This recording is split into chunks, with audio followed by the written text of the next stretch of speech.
Welcome to Melt University's 2020 summer program. This year, our virtual intern program will help you build your brand, inform you on a variety of career paths, and introduce you to top executives in sports and marketing.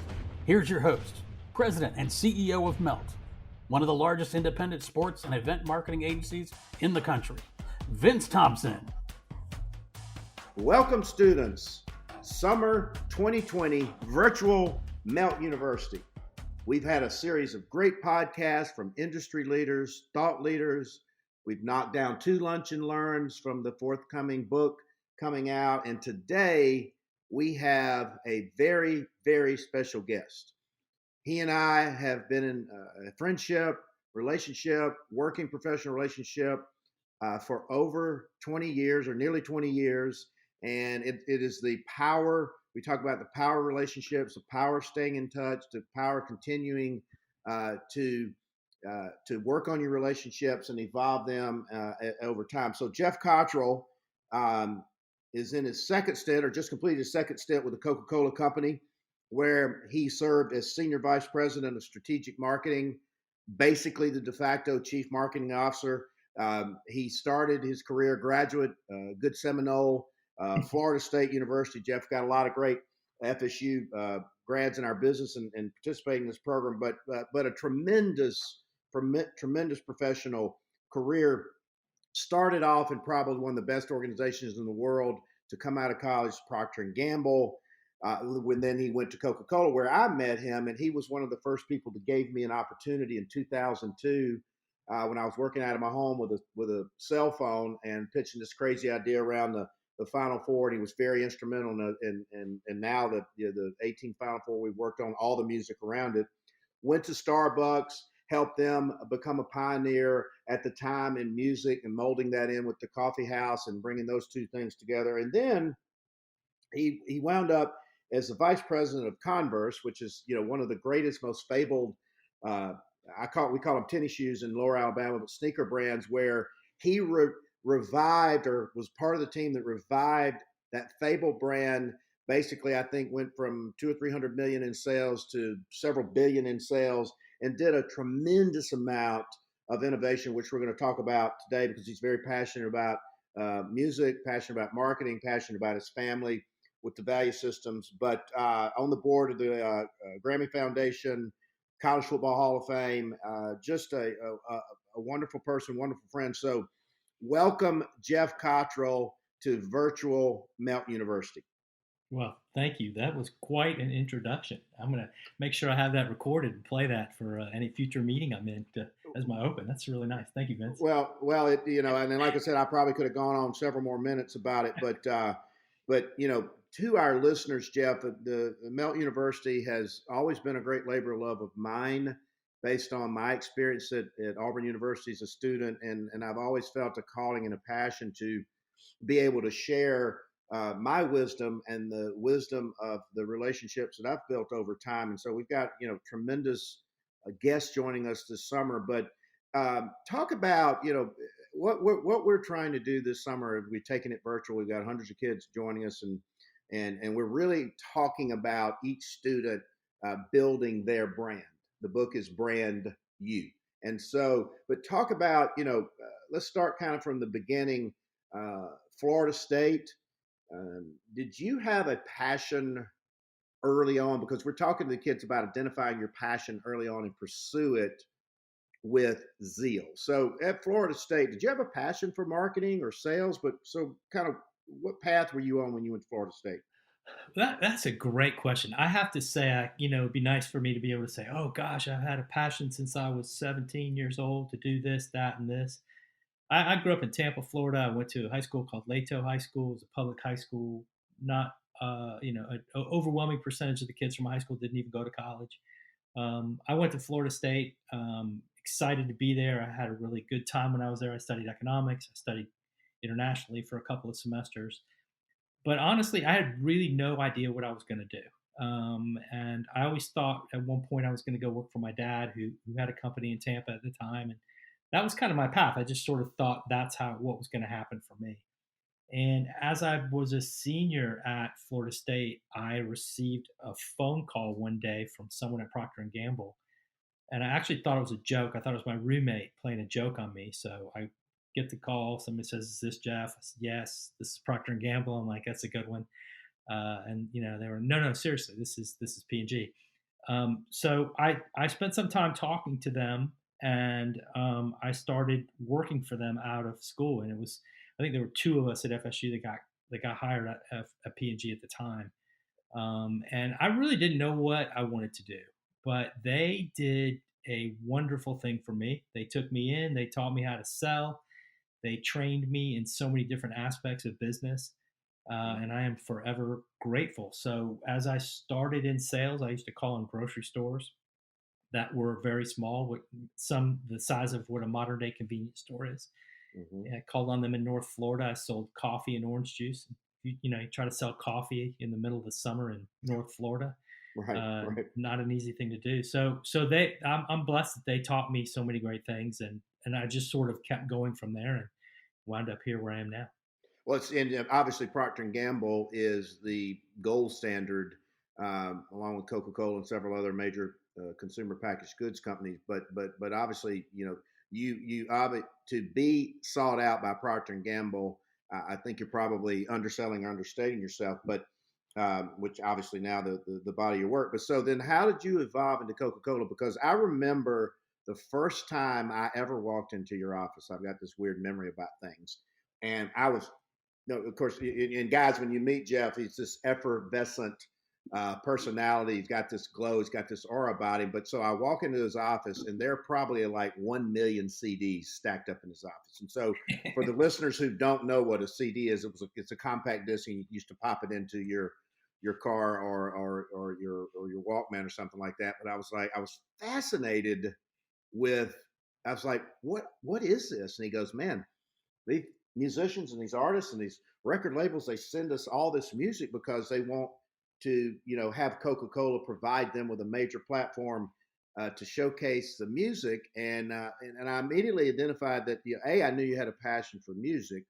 Now I also knew you had a passion for the artist and the creativity and the creative expression. And then we said, all right, well, we got a Final Four to do in New Orleans. We don't have a hell of a lot of money. Let's kind of figure this out. But again, my first encounter with you, I immediately I figured out your energy and your spirit, and B, I figured out you had this amazing passion for music and artists and creative. Talk about that and sort of how that has driven a lot of your career development and success over time.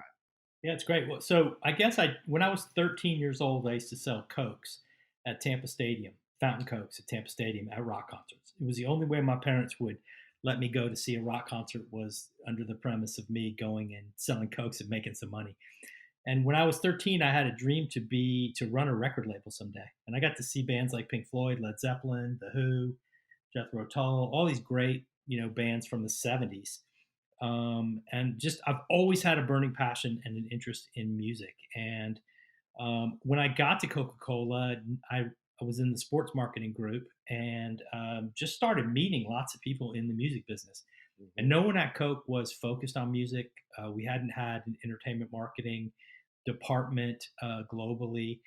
And I just started meeting with people in the music business, started getting interested in it, and then started finding ways to work with artists where we weren't using the artist or taking their intellectual property, their likeness, and not getting some kind of benefit for them. So it's been a passion of mine. It drove me. I left Coke and went to Starbucks for the opportunity to work and lead their record label. I worked on a team that signed record deals with Joni Mitchell, James Mm-hmm. Taylor, Paul McCartney, Herbie Hancock. I got to work in the development of some of their records, which was super, super fun. And it's just always been a passion. And Mm-hmm. somehow I turned it into being able to find ways to connect music, the passion of music, to brands and build brands. We did a lot of things with musicians when I was at Converse. And I think, I have thousands of musicians and artists to thank for the success of what we did while I was there. So some of our listeners, or some of our students, some of our kids have a passion for music. knowing that technology has evolved, the streaming services evolved. We know that live events will come back. We know a lot of entertainers are, now, back in, people forget back in the old days that the artists were sort of, iffy about aligning with corporations in their music. And I think, you were way ahead of that curve on that. But talk about in your mind, because you're still very wired into the music scene. Where are the future opportunities for kids to seek, both internships and then careers in, say, the music industry and the music business? Now we know kind of where it's evolving to in the streaming platform in that universe.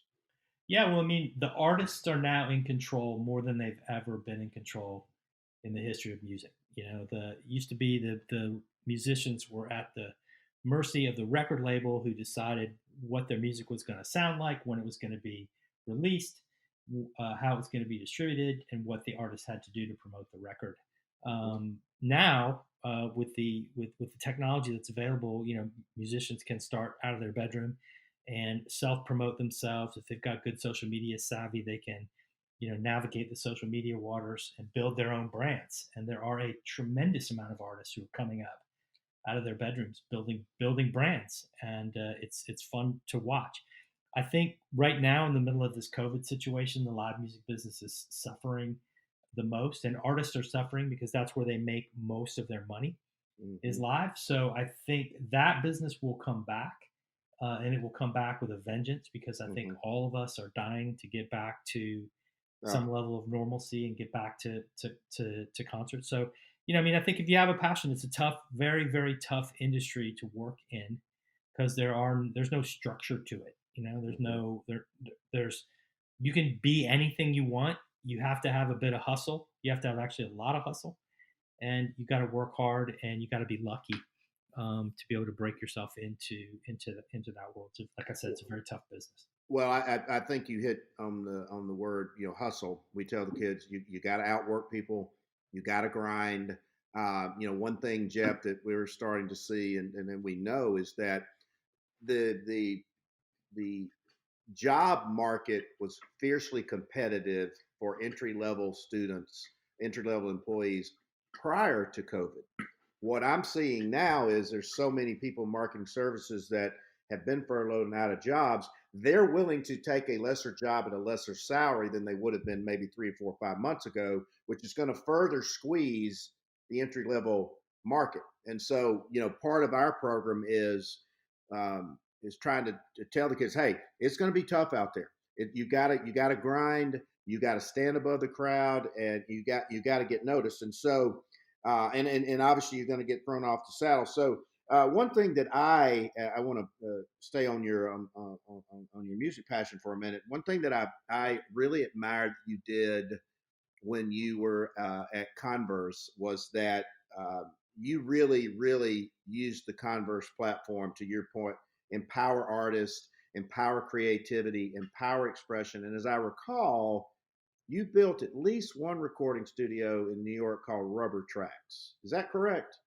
Yeah, we actually built three of them. We Three. built Okay, one. three. The first one was in New York, in Brooklyn. The second was in Sao Paulo, Brazil, and the third one was actually in Boston, when we built our new corporate headquarters at Converse. We built the So studio. so tell our listeners, because I just think it's one of the best ideas that I have ever heard, and to kind of talk about how it worked, and then the byproduct, the music, how you sort of incorporated that into Converse marketing. Because obviously you did something right if you took a brand from 300 million to 3 billion in sales, and I'm rounding numbers here, but when you 10 times it, you did some things right. And I remember these great ads you did that I would see in Rolling Stones and things where, all these famous musicians were wearing their Chucks. And I'm like, man, I got to go get another pair of Chucks. I hadn't had a pair of Chucks in 30 or 40 years. But talk about the Rubber Tracks. Yeah. Well, so first of all, the brand had been in and out of bankruptcy a couple of times in the previous 15, 20 years before the team that I was on got there. The team that I was brought in to be part of was given the remit to get the brand going again. The brand was getting ready to turn 100 years old. It was a heritage basketball brand built on heritage sports. But when we really dug in and looked, it was the Chuck Taylor that had been passed down from generation to generation of Mm-hmm. musicians, and that the Chuck had become a badge of self-expression and a badge of rebellion. And so instead of leaning into sports and trying to revive the brand through the lens of sports, we decided to look more at self-expression as an idea and creativity as an emerging economic force, an emerging business opportunity in the world of creativity. So we went around the world and we asked artists, look, I get credited with this amazing idea, and honestly, the idea was given to us by musicians. If you're a marketer and you have a brand and you want to work with creative people, don't sign them, don't tell them how much you love them and then get in the room with them and then tell them what you want them to do. Right. If you really respect the art and the artist, you want to know what they want to do and you want to Right. help them do that. So started out in China. We met with a bunch of punk rock bands in Beijing, which was super, super cool. Mm-hmm. We asked them what we could do to help. Literally, that was the question. If I had some money and I could help you, what would that look like? And Wow. these two bands told us that they'd always wanted to play outside of Beijing. They've never left Beijing. So we were like, we were stunned that we came to realize this was in 2008 that bands, there was no touring infrastructure in China at all. So we bought a bus and we put these two bands on tour and we shot a documentary film about these two bands realizing their dreams. And it could have been shot in any country in the world because it's a story that spans all borders about a dream to become something. We gave away about 1 million copies of the film, and we won Marketer of the Year during the Beijing Olympics by just asking artists like what we could do to help. So we were like, that worked. So let's go back to the States. So we went to Brooklyn. We met with a bunch of bands, a bunch of artists, and they all said, "Hey, I'm a bartender, but I'm in a band," or "I'm a barista at Starbucks, but I'm in a band, but I can't afford to get a demo recorded because it's expensive. So I'm still a bartender, but I really want to pursue this world of music." So we're like, so what could we do to help? Literally, that was it. And we had a bunch of bands tell us, "There's no place to rehearse in New York City. Gosh, if I could just get access to a recording studio, it would be amazing. If there's a small venue where we could perform for our friends and we could collaborate with other creative people." So I was like, cool. So you want us to build a studio? And the answer was yes, that would be amazing. So, like a brand like Nike would sponsor a big youth soccer tournament. Right. We thought, this is our youth soccer tournament. We have a bunch of musicians who are amateur musicians and they're unsigned and they have a dream and they want to go do something. Let's help them. So we built a beautiful studio in Brooklyn. We opened it up. We let artists come in and record for free. We staffed it with Grammy-winning engineers and producers. We put amazing equipment in there. We built a beautiful, quiet room for them to record. We had artists come in every day. They recorded, and we gave them all their content, and they were on their way. And we didn't take anything from them. It was the idea that I guess the twist that I put on it was, let's not take anything from these people. Let's give. Let's just give to these people. These people are the ones that have kept our brand alive, our sneaker cool. Let's just say thank you. Let's do something nice for them. So every day, the artist or the group would come in. They'd be recording. They'd be shocked that Converse wasn't trying to take anything from them. They'd pull out their phones. They'd start taking pictures, and they'd start posting on their social media networks about what Converse was doing for them. And at the time, we went from about 6 million fans on Facebook to over 70 million fans on Facebook. This is before all of the other forms of social media came out. But we became the number one fashion brand on Facebook because of artists posting on our behalf. And we were the second biggest brand on Facebook behind Coca-Cola, which with a brand the size of Converse and the budget that we had, we were pretty excited that we got that far. And we did it by just letting go and just saying to these people, what can we do to help? And the idea of karma. I'm going to do something nice for you and pure for you because you're my consumer. And my guess is that, if given the chance, that maybe you'll do something nice for us someday. And we saw it every single day, every day, people saying thank you and people posting stuff. And it clearly changed my life in terms of the way I think about marketing. It changed the brand, everybody at the company. I think it changed quite a few artists' lives, and it was quite an experience. Well, yeah, several things. I mean, that's just an amazing story. Thank you for sharing that, with our students. But what I hear out of that is a very simple yet powerful idea, concept, baked by asking, listening, and responding. Right. And That's so, exactly right. and Geoff, we tell our kids. So if you guys you have an opportunity to interview with the Geoff Cottrill for a job, you need to do a lot of listening while you're interviewing for a job. You need to do a lot of understanding of Geoff or Vince Thompson or whoever it is that you're interviewing for that job. And so that Yeah. is a very powerful story, a very powerful example, analogy of how you can take anything as simple concept and by listening and responding into one of the most powerful movements at the time in the world. So Yeah, out of they won't teach you this at business school or in right. any school, but to me my personal definition of marketing, everyone talks about art and science and marketing. And Hmm. typically, people who are in marketing lean on one side or the other harder. And I think that marketing is the science of understanding people and the art of knowing when to shut your mouth, Hmm. like knowing when not to speak, when to just shut your mouth and listen.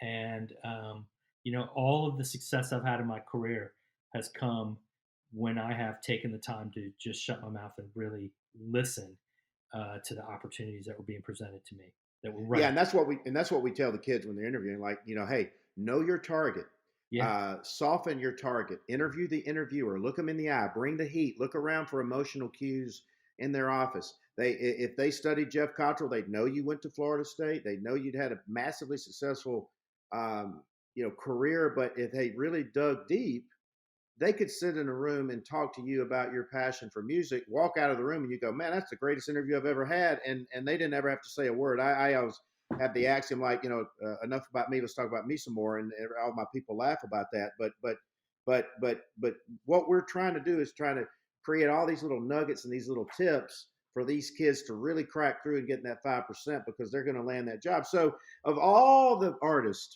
over your, illustrious career, and this is probably a loaded question, but who's your favorite? Who stands out? Give us a really fun, great story. I mean, Sir Paul McCartney and all these people. I mean, for goodness sakes, you touched the who's who of them all. gosh, I have so many. My wife and I watched a 4-hour documentary last night on Laurel Canyon, Hmm. which I is want to see that, by the way. Laurel it's so Canyon, guys. Laurel Canyon on Epics. Sorry, Hmm. Hmm. outstanding, really, really good. But we were talking about because there were so many artists in the actual documentary that I've met and worked with over the years. So I don't know that I could name just one. I've been fortunate to be able to work with some of my heroes growing up. Paul McCartney was certainly a thrill. James Taylor was a really a big thrill for me. Joni Mitchell, Herbie Hancock. I've worked with the Gorillas. I've done a bunch of hip hop stuff. I used to do a lot of hip hop stuff for Sprite back in Hmm. the day in the '90s. So I mean, I've got lots and lots of stories. Some are fit for sharing on a podcast, and some are Right, best shared over a beer. right. Yeah, or several beers, but Yeah, but but you I did. find them to be all incredibly, for the most part, human, really human, Uh nice huh. people when you just treat them like people. I Hmm. was backstage at a small event that we did with Paul McCartney, and we were standing there with our team at Starbucks, and this woman was on our team was pregnant, and he walked up and he asked her about her, pregnancy, if she picked out any names for her baby, and it was really great. And then she said, "Do you have any ideas?" And he said, "Well, I'm fond of the name Beatrice." And that was his daughter with Heather Mills, and I was like, oh my god, that's amazing. She's got to be like what now, 6? And he was like, yes, hang on.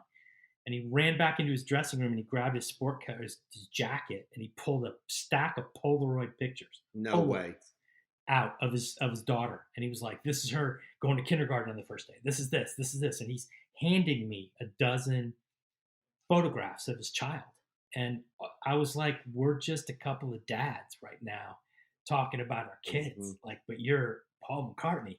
But at that moment, we were just a couple of dads. Like, Oh, like really going crazy about our kids, and that was for me one of the nicest moments of any interaction I've ever had with a musician. Just Well, amazing. that's the thing that we tell our students as well, Geoff, is that as big as these stars are, they're still just people too, and they Totally. have good days and bad days, and their dads and moms, and they got kids and all that. And so we say, hey, look, you give them that respect that they've earned as a celebrity, but also know that they're people too, and Yeah. so treat them with that human touch, not as a celebrity, not as an influencer, and those types of things. Because like I said, they're people too. But that's an amazing story. You're exchanging Polaroids with Sir Paul McCartney, the most famous Beatle, or one of the most famous Beatles of all time. But so amazing,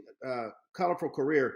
Talk about uh, talk about an obstacle. Talk about, we tell our kids, we're like, hey, it's not a question if you're going to get thrown off the saddle. You will get thrown off the saddle. Life is not going to be linear and white picket fences, but it's how you get back on that saddle that really proves your salt now. So talk about something that you've had to overcome, a curveball, throwing off the saddle, and how you responded to that adversity. Yeah, I'll give a couple of quick examples. I think when I became the CMO at Converse, if I'm honest with myself, my first couple days on the job, I was sitting there, and the inside voice in my head was going, "Whoa, dude, what are you doing? You're not prepared for this job. You're not qualified for this job. You're going to fail at this job. You're going to fail miserably." And it was that fear, that could have been a massive obstacle to my success. But instead of looking at it as a fear, I looked at it as an opportunity to learn. Mm-hmm. And what I did was I asked a lot of questions, and I learned my way through the first 3 to 6 months of my job by asking questions. And the more I learned, the more I was like, oh, I understand this. I already knew how to do this. I can do this and do this. So, I Mm-hmm. think you are a student at all times in your life. You're a student, and everybody else in your life is a teacher. Mm-hmm. And if you approach life that way, you'll go far, because you won't ever think that you have all the answers, because you don't, and you won't. Mm-hmm. Mm-hmm. And I think you've got to constantly strive to reinvent yourself. And the way you reinvent yourself is to continue to ask questions and be curious, and learn from others. So I'm fortunate that I was smart enough to ask a lot of questions. And the more questions I asked, like I said, we asked musicians questions. What should we do? They told us. We did it. It was successful. Like it was like, no secret formula. We just asked questions. We listened to the answer, and then we took action against the answer, and it Mm-hmm. worked. So I think that's one for sure. And I think, as you guys get out of school and you grow in your career, and you're going to get to places where you're going to get in jobs that are going to be high pressure. And when I first got my CMO role at Converse, my recruiter told me not to unpack my bags because I wasn't going to be there long. And Right. I was like, what do you mean by that? And, he said, well, most CMOs only last about a year in their job. And so you're going to get fired at some point. And again, that's a moment that you could look at as an obstacle. You could look at it Mm-hmm. as it's going to paralyze you. You could look at it as, all right, cool. I got a big opportunity. I know how the book is going to end. That's cool. I'm going to get fired, or I'm going to need to leave. But I'm going to do as much as I can between now and then to make sure that I get the most out of it, and that we do as much great work as we can. And Mm-hmm. just like every single great football coach, great basketball, baseball coach, at some point they all get fired. And embracing that early and not being afraid of it, being afraid of getting fired is what causes you to not take the risks that you need to take, or to tackle something with the passion, unbridled passion that you need to tackle things with sometimes. So I Mm-hmm. think, put the fear aside. Don't let fears be an obstacle. That you're gonna fail every single day. And at my most recent role, you know, I probably made 200 decisions a day, and I bet only 50 of them were right. Mm-hmm. And you just continue to move on, you move forward, and you learn, and you get better as you go. Well, one of the axioms that we talk to our students about a lot is, um, failure is only defined by the failure to try. and to failure to take that shot. I mean, like we I talk about my first day in journalism school, and the SID was the guest lecturer, and I went up afterwards and asked to volunteer. I took that shot. I wasn't afraid of being told no. We say the first two letters of NO don't spell no; they spell the beginnings of the word not yet. So they say, Vince, what do you do for a living? I say, well, I'm in the rejection business. I'm constantly pitching ideas. One thing we're teaching our kids early, Geoff, is that don't take any of this personal. And it's a lesson I wish I had learned many, many years ago, because being creative, being idea driven, being emotional, being passionate, I tend to take a no personal. And we don't know what goes into these decisions when you're told no, or you don't win the pitch, or your idea gets rejected or something like that. But talk about how that axiom has applied to because you had some of the highest profile marketing jobs in the world. Talk about that a little bit. Yeah, well, I'll tell you, when I was interviewing for my role at Converse, I go back to this because I just learned so much throughout this process. There was a guy named Mike Wilski, who's a former head of marketing for Nike. He's the guy that was behind cross training, and just an amazing, amazing guy. My interview with him, he says to me, I know a lot about you. I've done my homework, so I'm not going to ask any of the typical questions. I'm just going to ask you one question. Have you ever gone all the way? And I was like, that is a weird question for you to be asking me right now.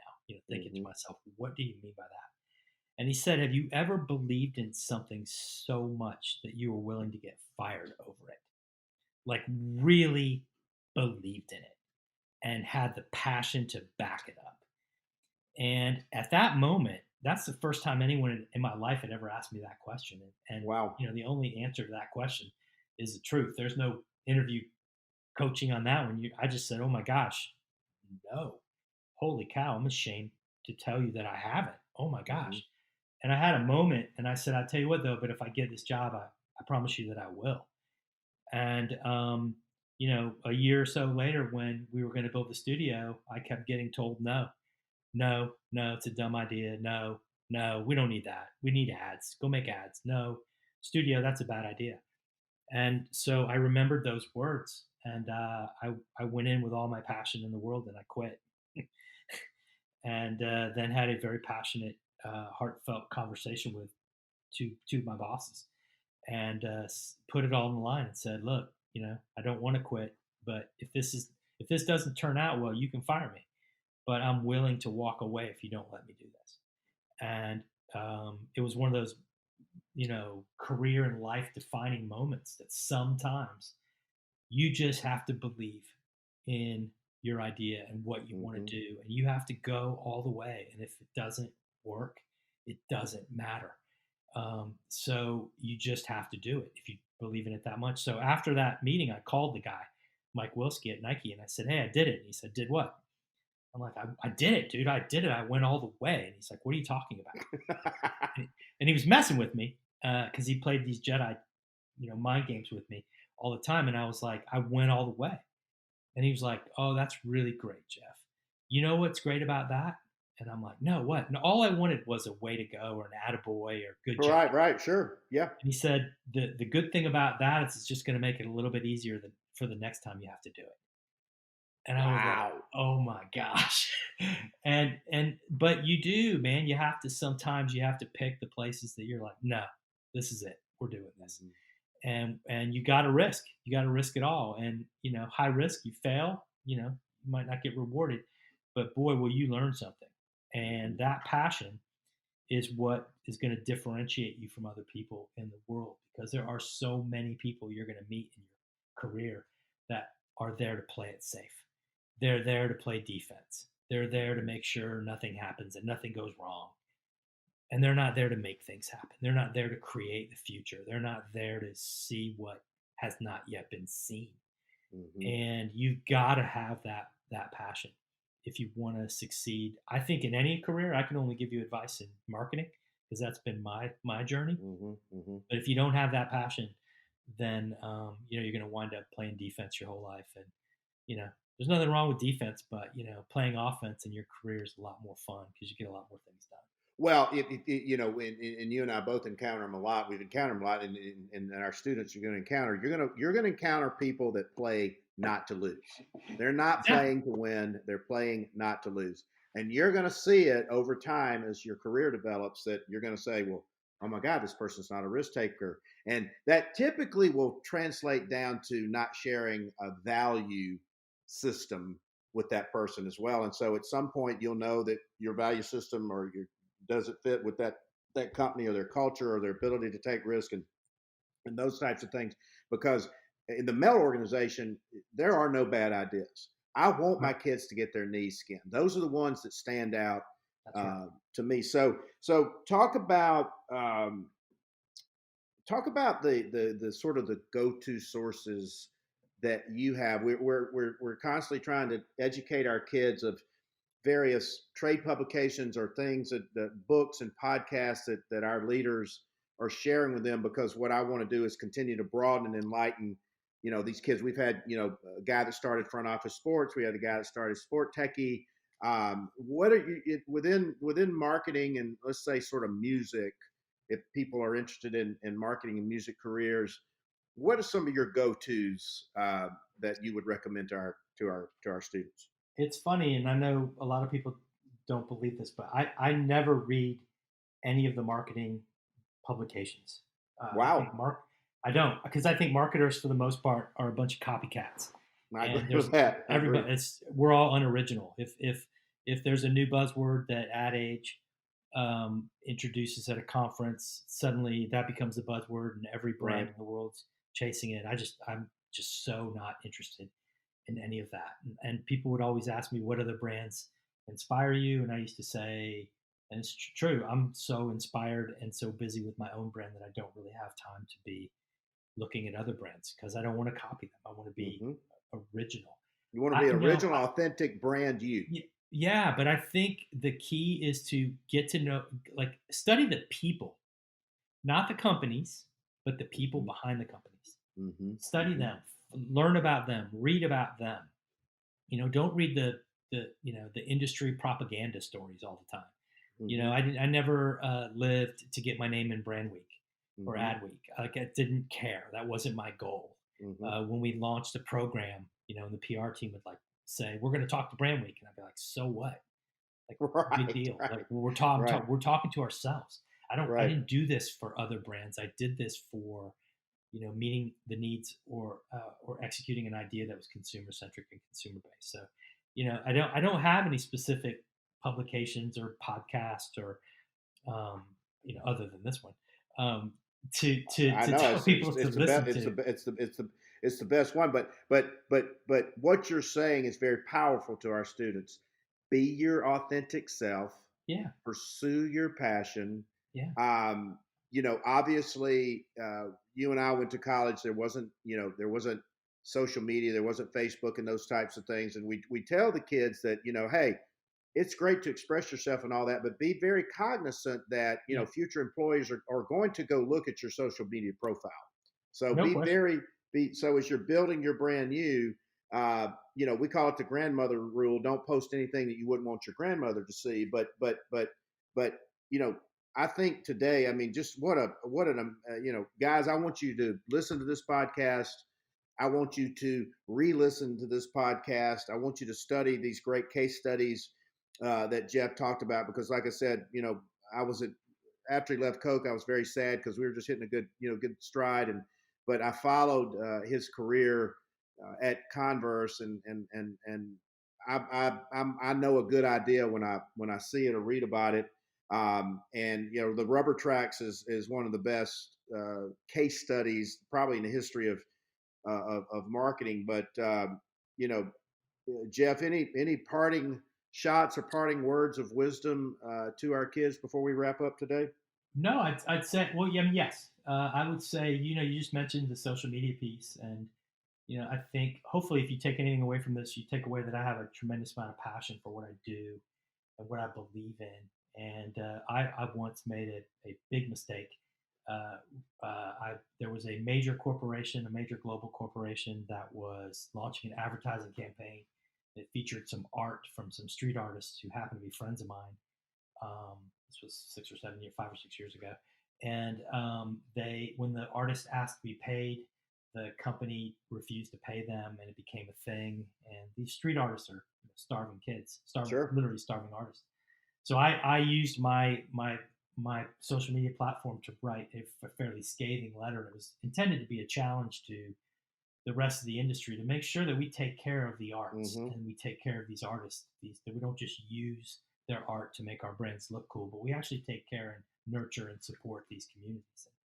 I wrote a fairly scathing piece on my Facebook page. It included some language that I'm not proud of, and it got picked up by the press, and it was a very uncomfortable situation. Since it happened, what a great learning experience it was for me. I mean, I wrote a very long apology letter to the CEO of the global corporation. Said, you don't know me, we've never met, and I owe you an apology.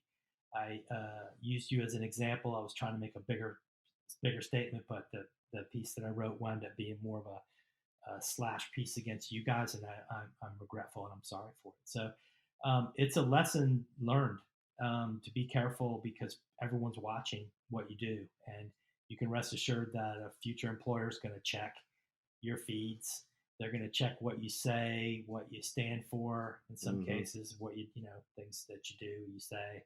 So just be yourself, but be your authentic self. But just be prepared to answer the questions that may come when you do something like that. Yeah, I mean, That's first of all, I loved. I mean, I loved what you did, and sticking up for the starving artists. I thought it was amazing. I've written a few, emails and texts that I probably shouldn't have sent as well, and so my advice would be, and I probably will do it again, by the way. But my advice would be to, if you need to write it down, draft it, save as a draft, send it to a friend.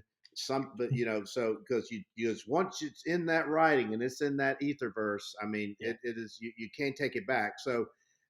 Geoff, I mean, we could go on all day. This is just amazing. And, you're going to impact the lives of hundreds and thousands of kids that are going to listen to this.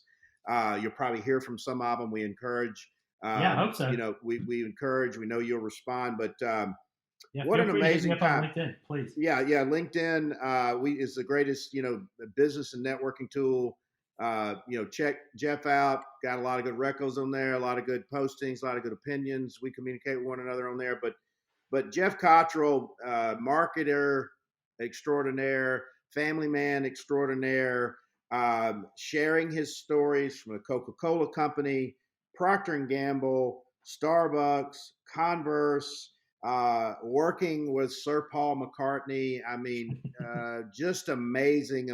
So, Geoff, thank you so much for sharing your time and passion and wisdom with with our students today. No, thank you. The honor has been all mine. I can tell you that. Thank you. So, Geoff Cottrill, students, virtual Melt University, summer 2020, we roll on. Thank you, Geoff. Thanks, Vince. Hope you enjoyed today's virtual class. We'll be back soon with another edition of Melt University 2020.